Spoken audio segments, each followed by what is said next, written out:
अस्सलाम वालेकुम नाज़रीन, जहांज़ेब अब्बासी एक नए यूट्यूब प्रोग्राम के साथ हाज़िर है। आज एक इंटरनेशनल इशू के ऊपर बात करेंगे। इसराइल और फ़लस्तीन के दरमियान जो जंग इस वक्त जारी है, इस मामले के ऊपर पाकिस्तान का मीडिया बहुत ज़्यादा लिख रहा है, इसके ऊपर बात हो रही है। इंटरनेशनल मीडिया में भी बड़ा ही हॉट टॉपिक है, बहुत ज़्यादा इस इशू के ऊपर डिस्कशन हो रही है। हफ्ते के दिन एक अटैक हुआ इसराइल के ऊपर हमास की जानिब से। ये अटैक फ़िज़ाई, ज़मीनी और उसके साथ साथ समुद्री रास्ते से किया गया और उसमें बहुत ज़्यादा हलाकतें हुई। जो इंटरनेशनल मीडिया जो इस वक्त रिपोर्ट कर रहा है, अगर हम बताएं तो इसराइली मीडिया के मुताबिक हमास के हमलों में इसराइली फ़ौज के कर्नल और रत शहर के पुलिस चीफ समेत 600 अफराद के मारे जाने की ख़बरें जो हैं वो रिपोर्ट हो रही हैं। और फिर ज़ख्मियों की तादाद में भी ये कहा जा रहा है कि 2000 से बढ़ चुकी हैं और दर्जनों इसराइली फ़ौजी और शहरियों को जंगजू यरगमाल बनाकर अपने साथ लेके जा चुके हैं। ये वो इंटरनेशनल रिपोर्ट है। इसके अलावा अब पूरी दुनिया में इस मामले के ऊपर एक डिस्कशन जारी है और दुनिया इस वक्त मुनक़सम है, डिवीज़न का शिकार है। मुस्लिम ममालिक की अगर हम बात करें तो दुनिया के अक्सरियती जो मुस्लिम ममालिक हैं वो इस सूरत हाल में जो इस वक्त जंग चल रही है बिटवीन इसराइल एंड फ़लस्तीन, उसमें फ़लस्तीन से इज़हार यकजहती कर रहे हैं। दुनिया के मुख्तलिफ़ ममालिक में फ़लस्तीन के लिए रैलियाँ निकाली गई।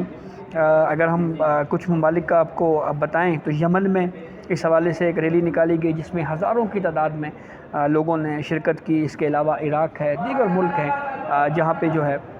वो फ़लस्तीन से इज़हार यकजहती के लिए रैलियाँ निकाली गई। इसके ऊपर जो अमेरिका का मौक़िफ़ है, अमेरिका क्या कह रहा है वो आपके सामने रखते हैं और फिर उसके बाद एक बहुत ज़्यादा तनकीद इसराइल की इंटेलिजेंस एजेंसी मोसाद के ऊपर हो रही है, उसके ऊपर भी ज़रा डिस्कशन करेंगे। सबसे पहले जनाब अमेरिका की जानिब से एक बयान दिया गया जो कि BBC और CNN के ऊपर भी नशर हुआ और उसमें जनाब अमेरिका ने ये कहा है कि हमास की जानिब से इसराइल पर हमलों का मकसद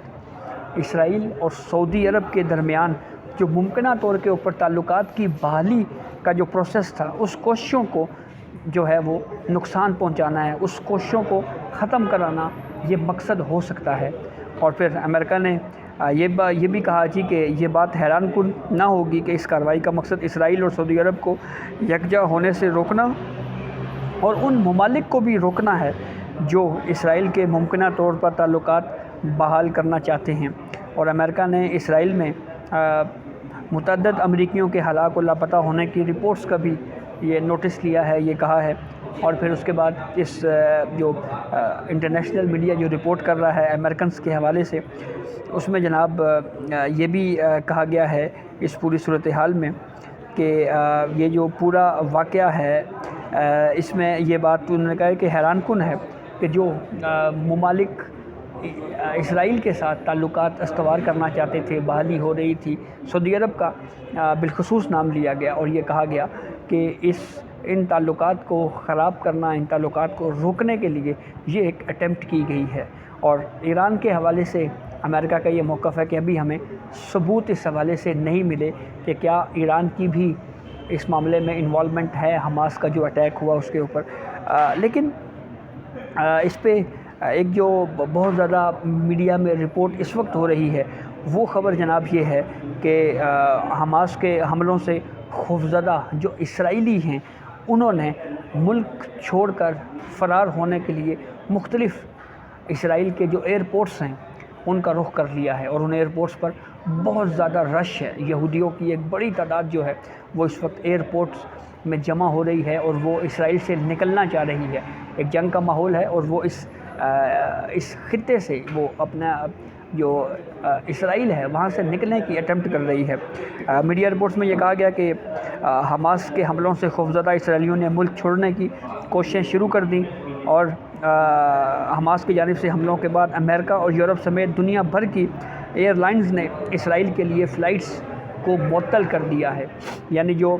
इसराइली जिनका ये मकसद था कि वो इसराइल से निकल जाएं यूरोप में या अमेरिका में, लेकिन यूरोप और अमेरिका ने अपनी जो फ़्लाइट्स हैं वो भी मुअत्तल कर दी हैं ताकि ये لوگ جو ہے یورپ یا امریکہ نہ آ سکیں. اور اس کے حوالے سے مزید اگر ہم بات کریں تو جو مختلف ایئرپورٹس ہیں اسرائیل کے، اس میں بیرون ملک لانچ میں اسرائیلی شہریوں کی لائنز لگی ہوئی ہیں پروازوں کی منسوخی کے اعلانات کے باوجود. یعنی ایئرپورٹس کے اوپر یہ اعلانات ہو رہے ہیں کہ جو فلائٹس ہیں وہ منسوخ ہو چکی ہیں، آپ ملک چھوڑ کر نہیں جا سکتے. اس کے باوجود ایئرپورٹس کے اوپر لائٹس بند کرنے کے باوجود اور بار بار اعلانات کرنے کے باوجود بھی ایئرپورٹس کے اوپر رش ہے. اور اسرائیلی شہری جو ہیں وہ یہ اٹیمپٹ کر رہے ہیں کہ کسی طریقے سے وہ جو ہے وہ اس شہر سے اپنے علاقوں سے یہاں سے اسرائیل سے نکل جائیں، اور تاکہ ان کی جو ہے وہ جان بچانے کے لیے وہ یہ اٹیمپٹس کیے جا رہے ہیں. جبکہ ایئرپورٹس کے اوپر جو ہے وہ بار بار یہ اعلانات بھی کیے جا رہے ہیں، لائٹس بند ہیں، اور یہ کہا جا رہا ہے کہ اس وقت جو فلائٹس ہیں وہ منسوخ ہیں، آپ نہیں جا سکتے. لیکن اس کے باوجود لوگ پر امید ہیں، اسرائیلی شہری پر امید ہیں کہ وہ کسی طریقے سے ان کو کوئی فلائٹ مل سکے اور وہ وہاں سے نکل سکیں. لیکن ان کو کوئی بہت زیادہ اس کے اوپر اس وقت کامیابی نہیں مل رہی. دوسری جانب اگر ہم انٹرنیشنل میڈیا کو دیکھیں تو اس کے اوپر بہت زیادہ تنقید ہو رہی ہے. اسرائیلی جو انٹیلیجنس ایجنسی ہے موساد، اس کے اوپر، اور یہ سوالات اٹھائے جا رہے ہیں کہ موساد کو قبل از وقت اس حملے کا کیوں پتہ نہ چلا، اس کے پیچھے کیا وجوہات ہیں. بالخصوص جب سٹارٹ میں ہی جب یہ اٹیک حماس کی جانب سے کیا گیا تو اس کے اوپر جو اسرائیل کا میڈیا تھا اس نے ابتدا میں ہی یہ الزام اپنی انٹیلیجنس ایجنسی کے اوپر لگانا شروع کر دیا کہ وہ لا علم تھے، ان کو پہلے سے انفارمیشن نہیں تھی، ان کو اس کا پہلے سے پتہ ہونا چاہیے تھا، اور یہ ان کا انٹیلیجنس فیلئر ہے. اس وقت انٹرنیشنل میڈیا میں سب سے بڑی خبر جو فلسطین اور اسرائیل کے درمیان جو اس جنگ میں جو سب سے زیادہ بڑی خبر ہے وہ یہ ہے کہ اسرائیل کی انٹیلیجنس ایجنسی کو اس بارے میں کیوں پہلے پتہ نہیں چلا،